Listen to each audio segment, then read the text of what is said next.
আসসালামু আলাইকুম বন্ধুরা, আশা করি ভালো আছেন সবাই। সকাল সকাল মনে গিয়েছিলাম একটু দরকারে। আসার পথে পরে দেখতে পেলাম আমাদের চালার মধ্যে যে লোকের কাছে লাগাইছিলাম আর কি, তার ক্ষেতের মধ্যে কলাগুলো অযত্ন অবহেলায় পড়ে আছে।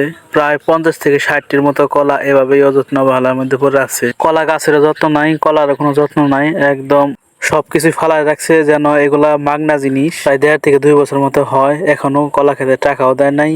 হুজুরে যা চাষ করতেছে সবগুলো এরকম হইতেছে। এর আগে পেঁপে ক্ষেত করলো, পেঁপে ক্ষেতে লস হইলো। তারপরে সবজি কলা গাছ বললো, সবজি কলা গাছেও মোটামুটি ভালো লাভ হয়েছিল। তারপরে তারপরে ক্ষেতের মধ্যে কপি চাষ করলো, কপি ক্ষেত মোটামুটি ভালোই হয়েছিল, কিন্তু বেচতে পারে না ভালোভাবে। তারপর আখ চাষ করলো, আখ ক্ষেতেও একই অবস্থা। যা বন্ধাচ্ছে সবগুলো এরকমই হইতাছে। এরকম হওয়ার একমাত্র কারণ হলো হুজুরে সিজন মতো কোনো কিছু আনতে পারে না, যার কারণে পর্যাপ্ত পরিমাণ দাম পায় না এবং যার ফলে লস হয়ে দাঁড়ায়।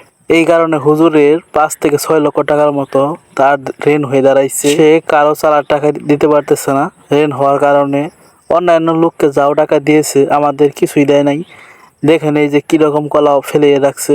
এইসব কলা ছাগল করে খায় এবং কি মানুষ নিজের মনে করে নিয়ে যায়। পরে বাড়িতে এসে ভালিয়াগার বাজারে গিয়েছিলাম নিত্য প্রয়োজনীয় জিনিস কিনতে।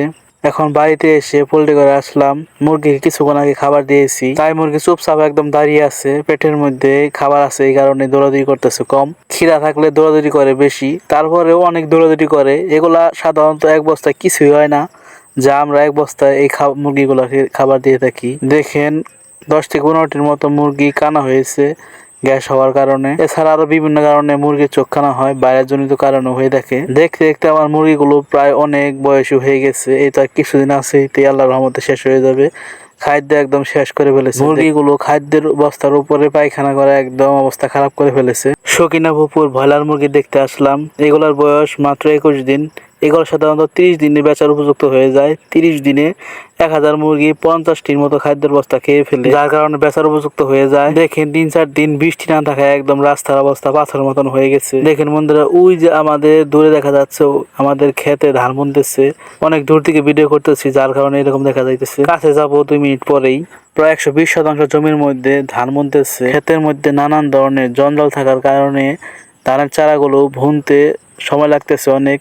দেখেন এখানকার অবস্থা একদম খারাপ, এখান দিয়ে গাড়ি চলাচল করে।